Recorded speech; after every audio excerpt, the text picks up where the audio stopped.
Right, so to any of you who haven't been to a Marxist discussion group before, just briefly explain how things work.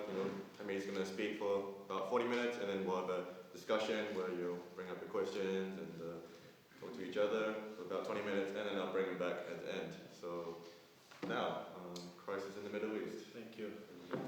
I prefer sitting down, but I think it's better to stand up so I can see all of you. Rosa Luxemburg once said that the choice before humanity today was socialism or barbarism. And Lenin actually said, more or less expressing the same idea, said that capitalism is horror without end. And I would say that nowhere is that more clear today than in the Middle East. We have the most barbaric scene. This area, which is the cradle of civilization, is today being dragged down in the most disgusting bloodbath and decay and the most, the complete decomposition of human relationships. If you look at the bourgeois media, what is the idea that you get? Basically, the idea is before that this is something, suddenly that happened. Suddenly a group of well-armed men staged an uprising in Mosul, and the whole Iraqi army collapsed, melted away, and the Iraqi state split up in three, as if it came out of nowhere. And I think this really shows the complete lack of the ability of the bourgeoisie to understand the situation, and the complete blindness they have to, the complete decay and dead end which they have actually reached historically. For Marxists, we view the situation in a different way. As dialectical materialists, we have a long view of history. We understand that in fact, development in history as well as in nature is not something that takes place gradually, step by step, but in fact that underlying currents can quantitatively rising contradictions over a period of time will always reflect themselves in a violent rupture with the state. And that is the situation. The situation that we see today unfolding rapidly in the Middle East, with not even 1 week being similar to the week before, is well, obviously never is, but with complete change of the situation from one week to another, is not the result of this or that arbitrary group or name or anything else, but in fact the result of decades of plundering, of raping, of violation of the whole of the region by imperialism and by the capitalist system, in fact. However, I would say that if we only look at, again, if we look at this situation in isolation, if we look at this ISIS or Islamic State or whatever you want to call it, and we look only at this situation in some parts of Syria and Iraq, we can get quite pessimistic conclusions. And also, I don't think we would understand the reality that's taking place. What we really need to take a look at is what is the real situation in the Middle East and what has been the main developments over the past period. And I would say for decades, ever since the Middle East was dragged into capitalism by the imperialists, mainly because of its natural resources, the Middle East has been a place where a tiny minority connected to imperialism, connected to the main oil industries and so on, has had an extremely lavish and luxurious life, whereas the vast majority of the population have been living in the worst, in the worst situation, poverty, unemployment, wars, and the most suffocating oppression. In fact, I would say the worst thing about living in the Middle East is not necessarily that you have to fight every day to stay alive, but it's the fact that you cannot breathe. Because there's no freedom to breathe. You cannot express yourself.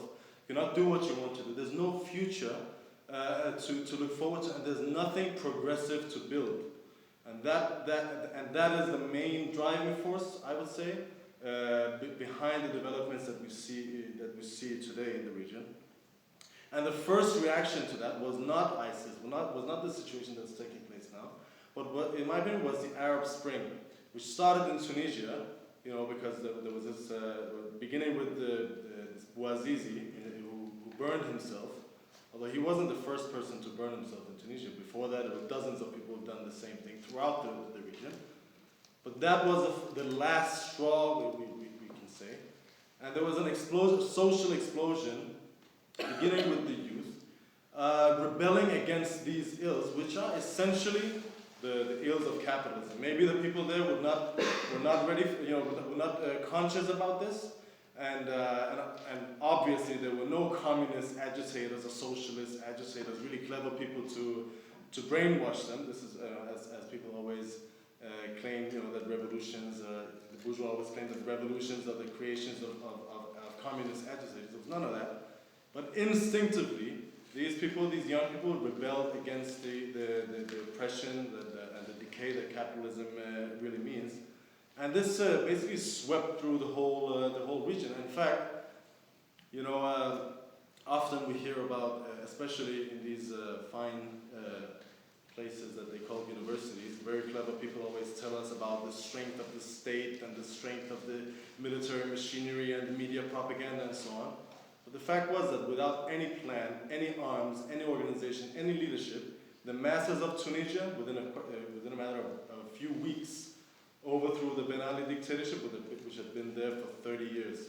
And immediately afterwards, within a few weeks, you had the downfall of the Egyptian state, which is not just any state, but it was the second largest beneficiary of US military aid. This enormous state apparatus, hundreds of thousands of spies and intelligence officers who would entrench all areas, all pores of society basically, could not stand up to the unarmed will of the masses once they had decided to overthrow. Not to overthrow the regime, but once they decided that they would not live another day in this situation. And that tells us something about the strength of the revolutionary movement. That once it's on the move, nothing can stop it.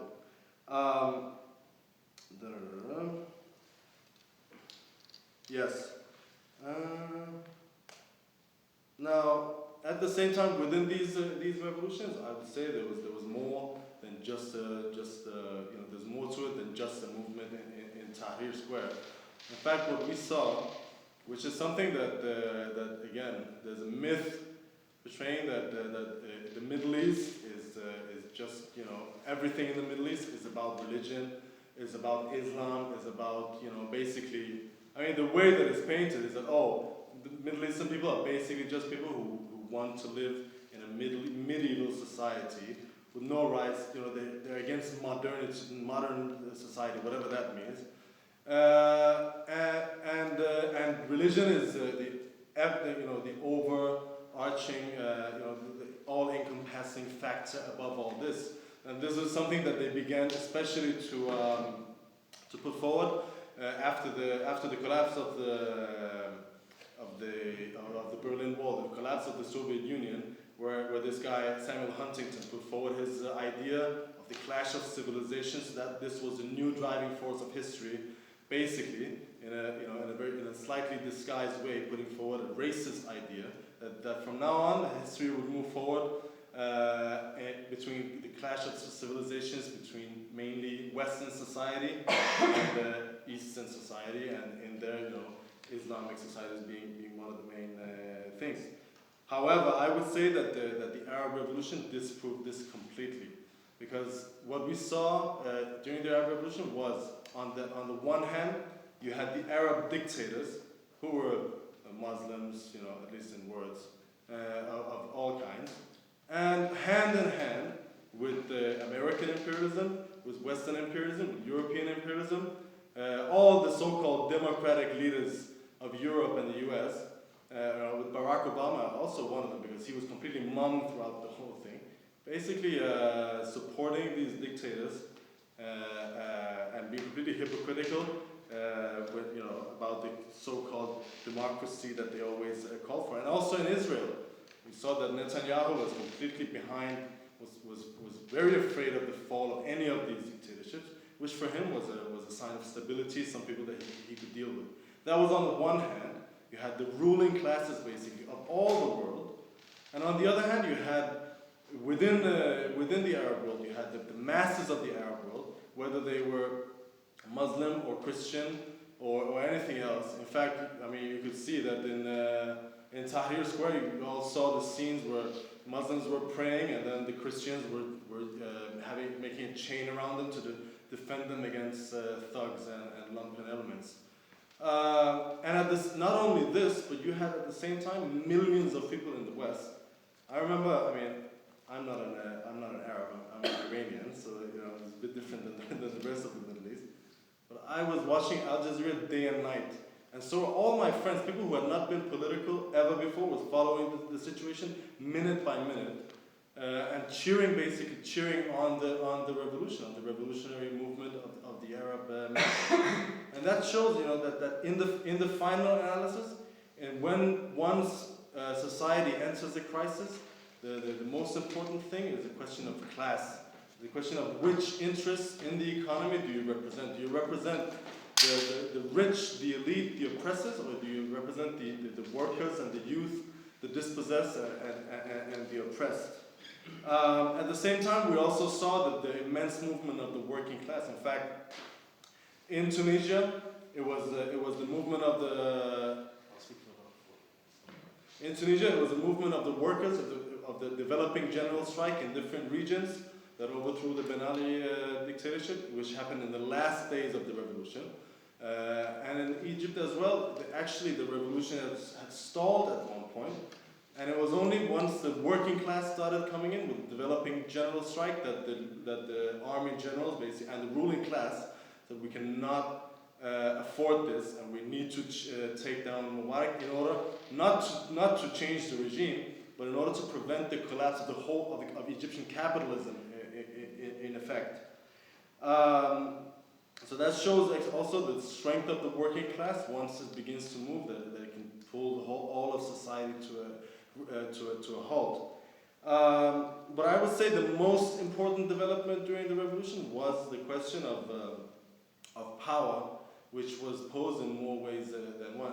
In fact, we saw everywhere throughout, in all countries where there was mass movements, we saw councils, people's assemblies, and different institutions basically being developed by the revolutionary masses themselves in the factories, in the neighborhoods, in the areas, in the regions, where normal people, like yourselves or your parents and so on, would develop would participate in the running of society. I would say probably in Tunisia this was the most developed. In several regions, the councils voted to take power altogether until there was a new government. But they were present everywhere also in the Egyptian revolution. And the significance of this is this, that the state that is there today is a capitalist state, is a bourgeois state, essentially developed to subjugate the majority of the people and to allow them to be exploited by the bourgeoisie, allow profit to be extracted from the work, essentially. However, these councils were like we could call them the embryos of what could have been a future worker state. This could have been institutions through which the revolutionary masses could assert power themselves. But I would say that the main problem was that in spite of all of this happening without any theory or knowledge, prior knowledge or plan by the masses, which shows the enormous strength of the movement, there was not enough, and the masses did not realize that in order to what needed to be done was to take power themselves. They didn't realize that the essential problem, all the things that they were fighting against, unemployment, poverty, the lack of democracy, these things were completely tied up to the capitalist system. And the way to overcome this was to take power themselves through their own councils, connect them on a national scale and take power, and also to take economic power, which is the most important source of power in society. So to nationalize the industry and the main banks which are there, and which are still controlled by the same people who ruled the countries before. So de facto, although they removed the heads of state, they removed the head of the dragon, the body still remained, and no matter who would come up to replace that, The main levers of power were still in the hands of the ruling class. And that was a shortcoming of the revolution, that it did not have a leadership that realized what needed to be done, like take the revolution to its logical conclusion. And thus they passed power back to one or another part of the ruling class. In Egypt, first it was Tantawi, who was a general, who was from the same family, we can say, as Mubarak, although he was pushed out by mass movements which developed immediately afterwards. Then you had the rise of power of Morsi, and immediately afterwards we saw again, oh, there we go, you see, this is what they always wanted, and this is what the Arabs wanted. But Morsi didn't represent anything but, again, another layer of another part of the Egyptian bourgeoisie who had been pushed out and isolated for a period. And in fact, the role that the Muslim Brotherhood had always played, which was the reason why they were allowed to exist, in fact, because they were tolerated for decades. And especially the last 20 years or 15 years of the Mubarak dictatorship, they were fertilized as a last frontier for Egyptian capitalism. This was a loyal opposition, basically. Someone was allowed to be in opposition, officially illegal, so they would channel and attract all opposition voices, but who would not break with the system essentially once they took power. And this was exactly the role that they played, to save the system. However, they could not feed the Egyptian masses. Some guy told me, Muslims can fast for a month, but they can't fast for a year. And that's exactly the truth. You can sell so much, by telling people that, bow your head, and then in the next world you'll be better. Do your work, accept what's coming to you. In the end, what Morsi couldn't do, he could not feed, he could not clothe, he could not give people in Egypt housing, electricity, stability, or any sense that there was actually a future to be built. He basically continued the same as before, and that's why we saw 17 million people coming out in the second revolution against Morsi, which was on a far higher level, but essentially it did the same thing. It made the same mistake of just bringing back another faction of the ruling class.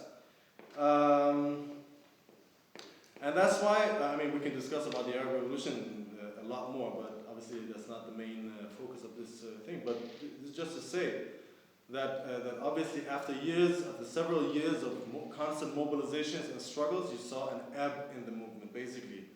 The masses, I wouldn't say they were defeated in any way, because if you go to Egypt today, no one is tired of a revolution, and no one would take anything, from anyone really. They would not take it. Especially the Egyptian workers would not allow themselves to be dominated and oppressed the same way. And Sisi has not defeated them either. But people are saying, well, this is not working. You can't just go out on the streets, overthrow someone, have a general strike, have whatever. And then some similar person would come up. Although I would say Morsi's first prime minister, Sisi's first prime minister was also overthrown by a mass movement. Although it wasn't as big as the other ones. So I would say because of this situation, you had an ebb in the movement. And people are people are tired, first of all, but people also want to, if they want to move differently.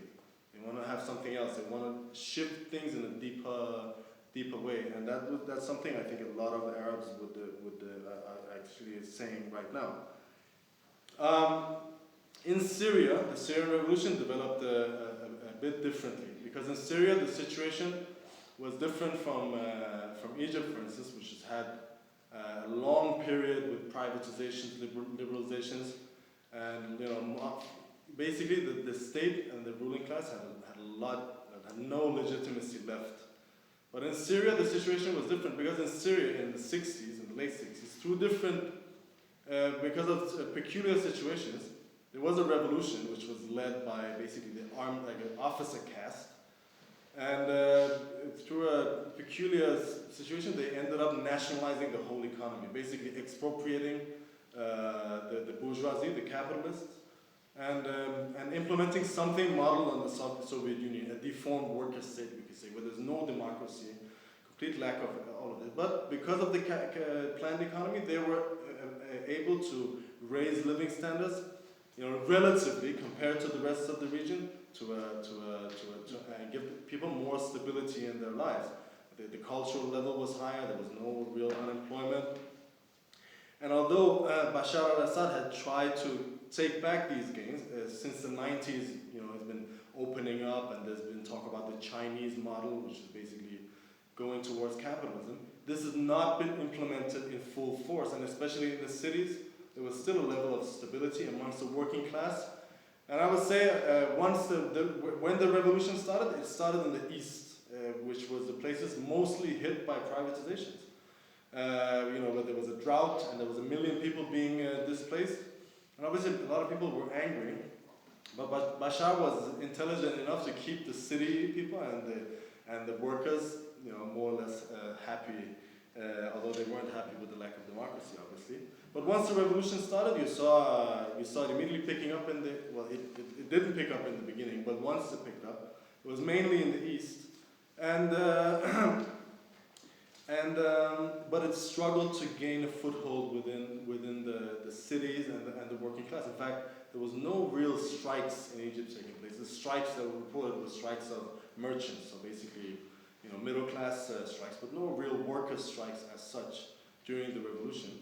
Because a lot of Syrian workers were saying, well, you want democracy, you want U.S. intervention, and you want them to implement democracy. What kind of democracy is the U.S. going to bring us? Democracy like in Iraq? Democracy like in Afghanistan? Or at best, like democracy like they have in Turkey, which is no real democracy. So I think a lot of people, and at the same time, with the cost of what? Privatizations, unemployment, all of these things that they know were going to happen. And people were not interested, not that they weren't sympathetic to the democratic ideas, but I think a lot of workers were just did not want to support any side. And that meant that the revolution stalled to a halt. And in fact, the program in a revolution is the most important thing, because obviously a revolution, as Marxists were not pacifists, but a revolution is always weaker than the state when it comes to an armed conflict. Obviously, you don't have a general staff. You don't have educated people in the tactics of war. You don't have like military exercises, which is consolidated the workings of the army for years and years. You don't have modern equipment. At best, you have like a bit more than lightweight guns and so on. So obviously, you're in a much weaker position. But that's not the point. In a revolutionary situation, the program is the best weapon, and the armed struggle is only auxiliary. Like, during the Russian Revolution, 21 armies attacked the Bolsheviks, who had literally 1 gun per 2 soldiers. So once the first one died, then the second one would continue fighting. But how did they win the civil war? It was by going to the soldiers on the other side and saying, "We're your brothers and sisters. We don't want to fight against you. Turn your arms against your own ruling classes, and we'll help you, and we'll build a socialist federation, a world socialist federation, where there's no struggles between the nations." And that's how they won in extremely backward conditions, with a high level of isolation.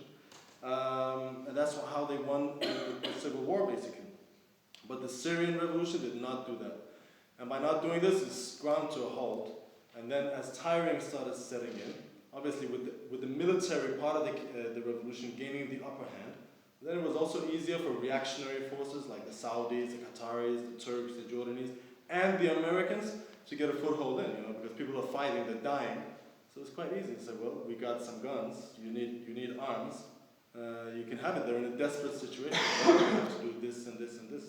And that meant that they could put in they could gain the foothold and started pushing the revolution towards, not away from a class position and towards a sectarian position. The revolution started with calling, "We're all Syrians," and ended by calling, today, where do you hear that? Not all Syrians. It's all about, Allahu Akbar or this or that other religious thing. Not that we're against religion per se, but the point is that they moved it away, divided up Syrian society and pushed it on a nationalist or a sectarian character, and that did not weaken Assad in any way whatsoever. In fact, that strengthened Assad, Because democracy was something that people in the Western Syria could relate to. If it were combined with the social demands of nationalization, of workers' control, workers' democracy, they could have gained a foothold. But by putting it off towards a sectarian civil war, then what would a Christian think?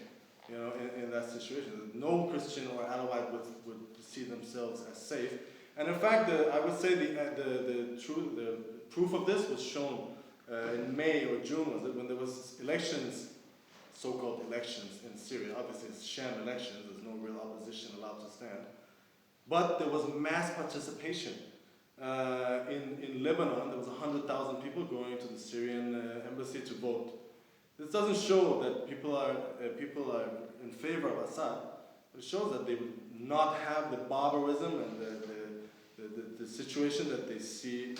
They would rather have extreme oppression than that, and then the whole all of society and the culture basically falling together, and barbarism prevailing. And that was pushed by who? By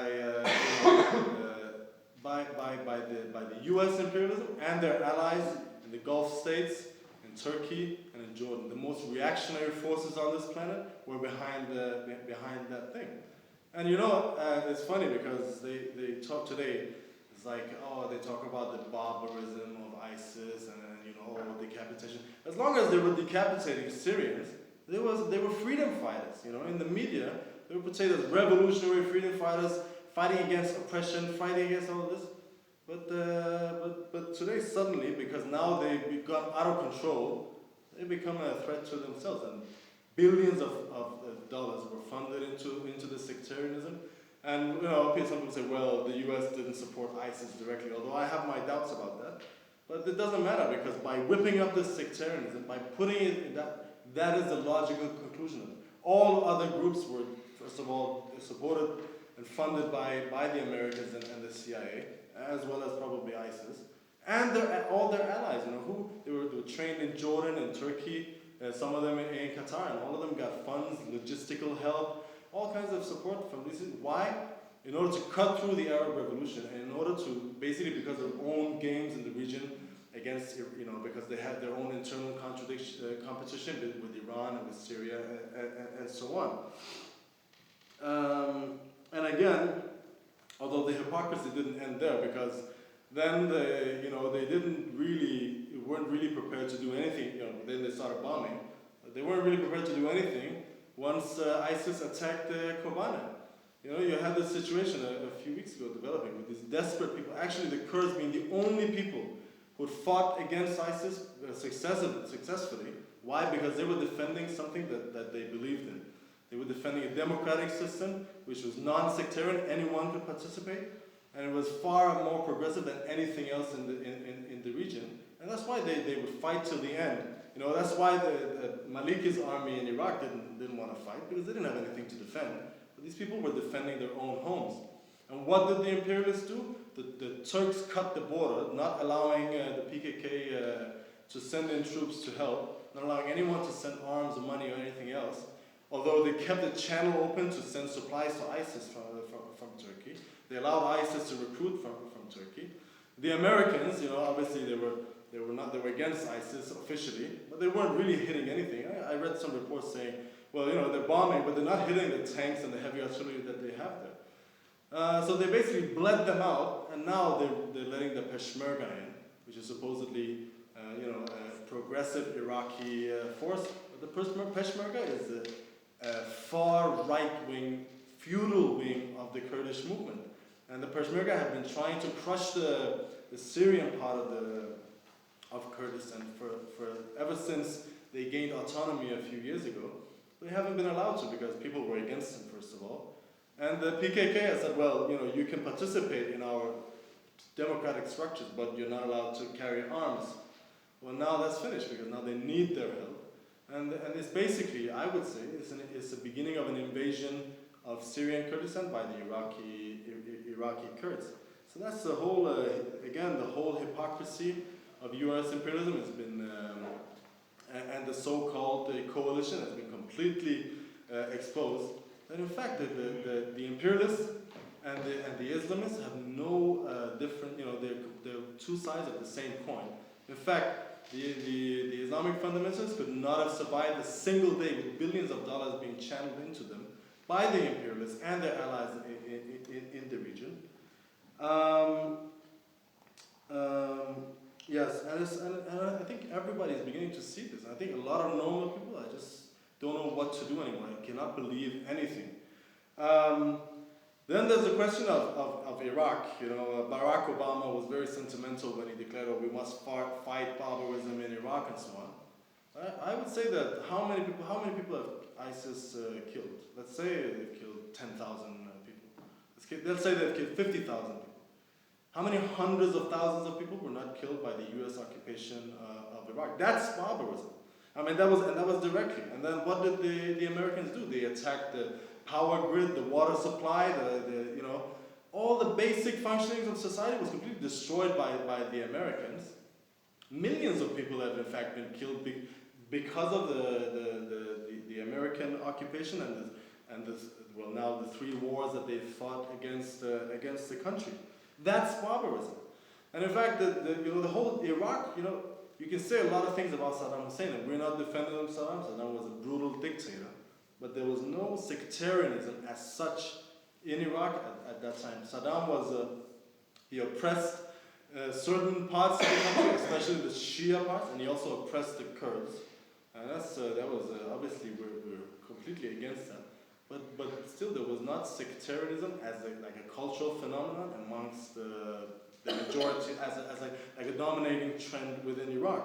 That was again introduced by who? By the Americans. Why? Because after the occupation, they not only took down Saddam, they also took out his whole state apparatus. So in order to dominate the country, in order to oppress the revolutionary resistance movement that in fact started, they had to lean on different sectarian elements of Shia sectarians, of Sunni sectarians, and every attempt they made, the Iraqis made to form cross-sectarian movements, and there were several attempts, not necessarily the leftist one, even bourgeois ones. Every attempt they made was sabotaged by the Americans and the stooges in Baghdad. And Maliki that they put in, suddenly Maliki is not very popular with the Americans. He was a gangster, and he's always been a gangster. I mean, he's just a thug, he's just like some guy you find off the streets and give him a suit. And that's exactly what he is. And the way that he ruled Iraq was not through any kind of, democracy, George Bush used to say, but just through horror. And also, I mean, he used sectarianism not even because I would say he's probably not even a Shia, like a practicing Shia, but just because it's easier way to do. Well, someone owes him money in a Sunni part of the country. He releases some Shia gang to go ravage the whole area, rape some people, and kill whoever is the opponent of Maliki. That was the type of rule that Maliki introduced. At one stage when he felt threatened by cross-sectarian currents, he whipped out Shia sectarianism. He even sentenced his vice president to death. I mean, that's the kind of people that the Americans put in there. And suddenly, because everybody can see this now and they're a bit embarrassed, they have to distance themselves from him. But that's the guy they put in. And I would say Maliki was a compromise between the Americans and their enemy, the Iranians. And I would say the reason why they put him there was because he was probably the most corrupt person they could find. Because they could bribe him, and they could work with him, and they could find a deal about anything. And that is how the U.S. Ruled Iraq by sectarianism, by making all the state institutions in Iraq being sectarian based. The president has to be a Kurd. The prime minister has to be a Shia. The speaker of parliament who has no power basically, it has to be a Sunni. And all institutions and all political development were pushed into these molds. It's completely foreign to the Arabs. I mean, the Arab world is one nation, really speaking, stretching from, there are differences, but stretching from Iraq to Morocco is the same as one nation with different dialects, we can say, or with different, regional peculiarities. But the Americans and imperialism, well, throughout the last 100 years, tried to split this thing up and whip up this sectarianism in order to rule and dominate the region. And also, what's the social situation that they created in Iraq? Unemployment. I mean, this is the case throughout the Middle East, but especially I would say probably in Iraq more than anywhere. You have this layer of the youth which have nothing to look forward to, which are unemployed and cannot really hope for any kind of employment, which just wanders from one cafe or street corner to another, living in absolute desperation, and it's basically, cigarettes and tea. That's all that life is up. Your breakfast is cigarettes and tea. Your lunch is cigarettes. Am I right? Am I right? I mean, if anyone here lives in the region, they would know. And there's completely dispossessed, declassed youth who have nothing to look forward to. And this is the layer that joins ISIS. Why? Because finally they think that there's something to fight for. Obviously, the majority of this layer also fights for the revolution. But some of them join these kinds of outfits. Housing in Iraq, there's desperate need for 1 million new houses or flats, where there's only 25,000 being built per year. Water, electricity, all of these things work far below half of capacity, mainly because the Americans destroyed the whole of the infrastructure. 22% of children growth is stunted because of chronic malnutrition. That's the situation that they created it. And once the Arab Revolution broke out, there was also movements in Iraq. How did Malikia? And that was when the occupation was still going on, at least for a couple of months. How did Malikia act against the democratic, peaceful demonstrators? By shooting them down, by arresting them, by illegalizing them, by oppressing them. That's what American imperialism means in the Middle East. However, over a period, I would say that the Arab Revolution, it was simmering. The movements would not completely suppress in Iraq, and there was a simmering revolt throughout 2011, 12, and 13.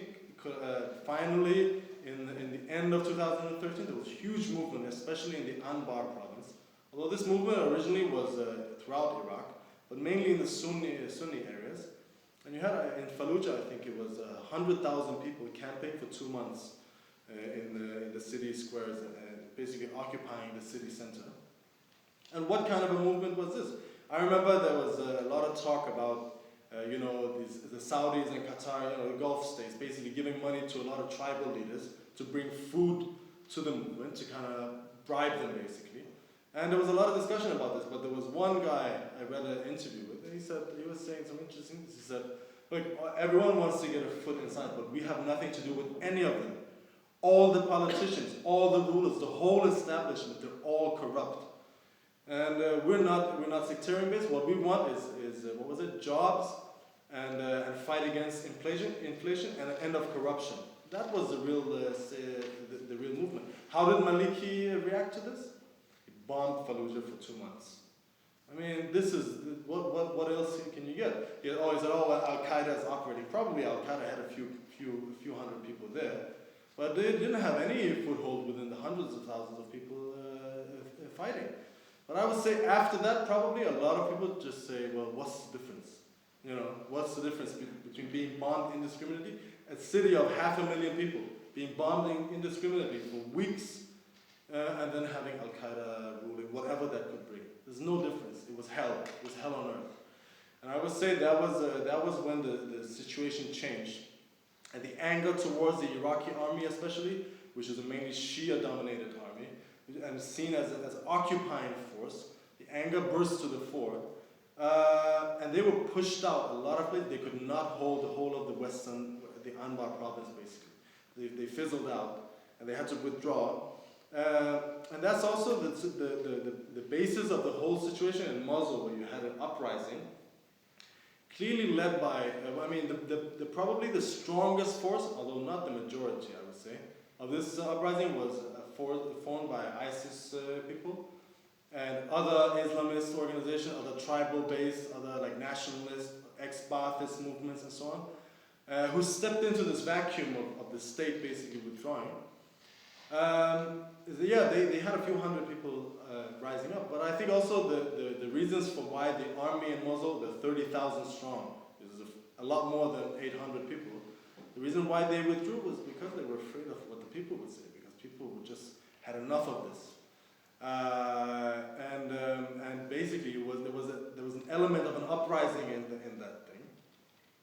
And also, what did the Iraqi soldiers have to defend? I mean, they weren't fed, they weren't clothed, the arms were out of date. What did they have to? And they had to defend Maliki and that corrupt government, which no one believes in.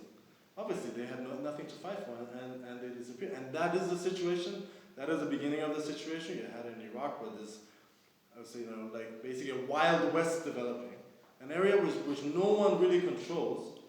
And all of this, in my opinion, could be traced back to the interventions of imperialism and the West in the whole of the region. And also, I would say, during the Iraq War, they overthrew they dismantled the Iraqi state and also the Iraqi army, which meant that the other large army in the region, the Iranian army, was left completely unchecked. Sorry. And that changed the whole balance of forces in the region between the different nations. And you had the Saudis and the Gulf states feeling extremely threatened because they're basically hanging by a thread, having no legitimacy, nothing to justify the corrupt rule of a kingdom, basically defending Mecca, which is like a Muslim thing, and why have kings? Obviously, it doesn't really fit together. An extremely corrupt and particularly rotten clique. And they were very afraid of what could happen because they could not, if the Iranian army was allowed to basically rule. So that's why they started stepping up the proxy wars, arming different proxy group of all kinds of things, Islamists mainly, who are also a threat to themselves actually, if they come back to Saudi Arabia, but rather have them abroad than at home. And again, whipping up the sectarian side of the equation. And also, well, just to end, I would say this is the situation is clear. This whole mess is caused by capitalism, by imperialism. The U.S. intervention today, the Western intervention, is not going to solve anything. Because what are they building? In Syria, they're building the moderate forces. Who are the moderate forces? Now they talk about Jabhat al-Nusra as a moderate force. They wanted to fuse, they were going to fuse with ISIS 1 year ago, a year and a half ago. So how can, what does that mean, moderate force? There's was it the Hazm, is it?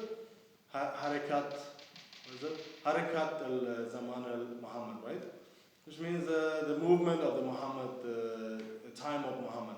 Is that a non-sectarian? Basically, they want to rule Syria, they want to dominate Syria by whipping up more sectarianism, but just sectarianists that they can control more, basically, Islamists that don't really follow through to what they decided and who they can deal with. And in Iran, the only thing in Iraq, the only thing they had to lean on is the Shia militias, who are completely backed by Iran, which is now de facto the closest ally in the region. But what do the Shia militias do? I saw this interview with some of them. They said, oh look, they showed some journalists, oh there's like a body of 9 ISIS men hanging from a tree. And then they visited the village from where these bodies came from, and they interviewed people. And said, well, they're not ISIS people. They attacked, the ISIS guys fled, and they didn't have anything to go back and show their own. So they just kidnapped some random people and killed them. Just more sectarianism. And that is what American imperialism is basing itself on. So that's obviously not going to solve anything. And also now they want to split up the Iraqi army into regional armies. So basically giving every governor his own army. Which is just a recipe for even more disaster, fragmentation, and it's not going to solve anything. Sectarianism has always been completely tied up to imperialists who started off, it goes back to the First World War where the Middle East, the Arab nation, which is, as I said, one nation, essentially, was split up and completely artificially. You see these straight lines, between Iraq and Syria. Egypt is the only country in the world which has a bottom left corner, completely artificial lines. And they was designed to what? To get different groups of nationalities and sects and so on in, to play them up, to whip them up, play them out against each other in order to dominate the situation. Now, although in a deep crisis of capitalism on a world scale, this is blowing up in the faces of imperialism, and it's blowing up to an uncontrollable level that they cannot control. So that they cannot tolerate. They have to do something, but again, everything they do it just makes the situation worse. Capitalism cannot solve this situation in the Middle East. And I think it's quite clear from what I tried to explain that you have the crisis of capitalism, but it's not just, it's producing two different trends. On the one hand, you have the barbarism, the bloodbath, the decay, the backwardness that these animals really represent in Iraq and Syria. And on the other hand, you have the Arab revolutions, which in it carries the germ of socialism, which is not a specific idea, but it's like an ideology put into the minds of the masses. But it's just the acknowledgement of the fact that in this region there are the natural resources, the human resources, and the demand, and all the possibilities to solve all the main problems of housing, of poverty, of malnutrition, of hunger, all of this. Everything is there. There's plenty of resources, but it's not been put together because the bourgeoisie, the imperialists, cannot profit from it individually. So the only way to solve all these problems is for the masses of the Middle East to take power in their own hands. And the Arab revolutions, in my opinion, is a first step towards that, although it's still in an unconscious phase we can see. And this whole question of Islamic fundamentalism, you see, I would say that it has nothing to do with the masses of the Middle East, who are traditionally Islamic people, Muslims. It has nothing to do with them, and in fact, it has never survived a single day without the active support of imperialism. It was built by them, firstly in the 50s against Nasser in Egypt, in Afghanistan against the Soviets, against the Afghan revolution, and now we see in Iraq and Syria is in a similar way. They built it up as a bulwark against revolution, against the will of the masses, against communism, against socialism, which is in fact the real traditions of the Middle East. If you go back, the only mass movements that have actually been, and the first mass movements to arrive in the Middle East were always either communist, left-wing nationalist, socialist, or some kind of a leftist movement. You had Nasser in Egypt, who was a very peculiar, contradictory figure, but he had left-wing leanings and wanted to nationalize the whole economy. In Syria, we had the same situation. The Iraqi Communist Party had millions of members. In Sudan, you had the same situation. Lebanese Communist Party, the Iranian Communist Party, the Turkish Communist Party. And the national movements that were also present in all these countries were very, very left-wing, talked about nationalizations, talked about a fight against imperialism, and so on. The fight against imperialism that the Islamists talk about is completely hollow. Has only words, it carries nothing. But the real traditions that the Arab masses have and the Middle Eastern masses have is the traditions of socialism. And I would say in the next period, we will see the revival of these things because the masses are looking for a way out. Although I would say probably in Syria and Iraq, the perspective has been postponed for a period, but there's big developments being prepared in Egypt when nothing is solved. In Iran, where there's big contradictions just waiting to explode. There was a big movement in 2009, but it was kind of quelled down but not crushed. And in Turkey, where we've seen the first explosions during the Gezi Park demos, but Turkish society is on the edge of an explosion. I would say it's ripe for revolution, and that would again completely change the situation in the rest of the region. Thank you very much.